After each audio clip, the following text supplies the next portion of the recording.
रतन टाटा, ये नाम सुनते ही मन में सम्मान और प्रशंसा की भावना आती है ना? लेकिन उनकी इतनी शानदार विरासत के पीछे एक बहुत ही निजी सवाल है जो हमेशा लोगों के मन में घूमता रहा है। तो आज हम उसी अनसुलझे सवाल की तह तक जाएंगे। चलिए सीधे मुद्दे पर आते हैं। सवाल बिल्कुल साफ है। आखिर रतन टाटा ने कभी शादी क्यों नहीं की? क्या ये बस किस्मत का खेल था या फिर एक बहुत ही सोचा समझा फैसला? इस विश्लेषण में हम इसी रहस्य से पर्दा उठाने की कोशिश करेंगे। अब देखिए, ऐसा बिल्कुल नहीं है कि उनकी जिंदगी में प्यार ने कभी दस्तक नहीं दी।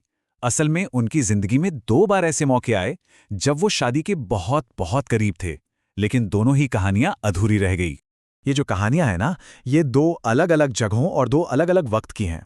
पहली कहानी है अमेरिका की, जहां एक रिश्ता बहुत गहरा और सीरियस था, और दूसरी भारत लौटने के बाद, जहां एक और प्यार शादी की दहलीज तक पहुंचकर रह गया।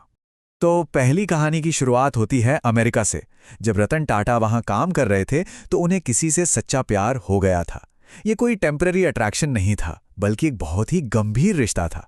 इतना कि दोनों ने साथ में भविष्य बिताने का फैसला कर लिया था और शादी की बातें भी होने लगी थीं। लेकिन फिर किस्मत को कुछ और ही मंजूर था। परिवार में किसी की तबीयत खराब होने की वजह से उन्हें अचानक भारत लौटना पड़ा। उनकी पार्टनर उनके साथ भारत नहीं आना चाहती थी, और बस हजारों मील की इस दूरी ने धीरे धीरे उस रिश्ते को खत्म कर दिया। भारत लौटने के कुछ समय बाद उनकी जिंदगी में एक बार फिर प्यार आया। यहां भी रिश्ता काफी मजबूत था, इतना कि बात शादी तक पहुंच गई थी। लेकिन इस बार भी कुछ बाहरी हालात, परिवार की उम्मीदों का दबाव और शायद गलत टाइमिंग, इन सब ने मिलकर इस रिश्ते को भी उसकी मंजिल तक नहीं पहुंचने दिया। इन 2 निजी नाकामियों के बाद उनकी जिंदगी में एक ऐसा टर्निंग पॉइंट आया जिसने उनके सोचने का नजरिया ही पूरी तरह से बदल कर रख दिया। ये जिम्मेदारी का पल था। तो यहां सवाल ये उठता है कि क्या इसे सिर्फ बदकिस्मती कहकर छोड़ दिया जाए, या फिर इन घटनाओं ने उन्हें एक ऐसे फैसले की तरफ धकेला जो उसूलों पर आधारित था। यहीं से इस कहानी का सबसे जरूरी हिस्सा शुरू होता है। देखिए, जैसे ही उन्होंने टाटा ग्रुप की कमान संभाली, शादी का फैसला अब सिर्फ उनका निजी मामला नहीं रह गया था। अब वो सिर्फ एक इंसान नहीं थे, बल्कि एक बहुत बड़ी विरासत के रखवाले थे।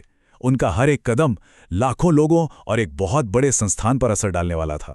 तो जो मुख्य बात निकलकर सामने आती है वो ये है कि उनका अकेले रहना किस्मत का खेल नहीं था, बल्कि एक बहुत ही सोच समझकर एक कॉन्शियस डिसीजन था। उनके अपने ही शब्द इस फैसले के वजह को सबसे अच्छे तरीके से बताते हैं। उन्होंने खुद एक बार कहा था कि अगर वो शादी करते तो उनकी जिम्मेदारियां 2 हिस्सों में बढ़ जातीं, और ये एक ऐसी चीज थी जिसके लिए वो तैयार नहीं थे। इस फैसले के पीछे 4 बहुत गहरे कारण थे। पहला, वो अपनी भूमिका की स्थिरता के साथ कोई समझौता नहीं करना चाहते थे। दूसरा, उनके लिए कंपनी और लोगों का भरोसा हमेशा सबसे पहले था। तीसरा कारण था इमोशनल बैंडविड्थ की कमी। वो अपने काम में इतने ज्यादा डूबे हुए थे कि एक निजी रिश्ते के लिए समय और एनर्जी बची ही नहीं थी। और चौथा, वो जानते थे कि प्यार पूरी तरह से कमिटमेंट मांगता है और वो किसी को अपना बटा हुआ ध्यान नहीं देना चाहते थे। और शायद सबसे जरूरी बात यह है कि वो खुद कहते हैं कि उन्हें अपने इस फैसले पर कोई अफसोस नहीं है। ये कोई मजबूरी में लिया गया फैसला नहीं था, बल्कि एक सचेत चुनाव था जिसे उन्होंने पूरी गरिमा के साथ अपनाया।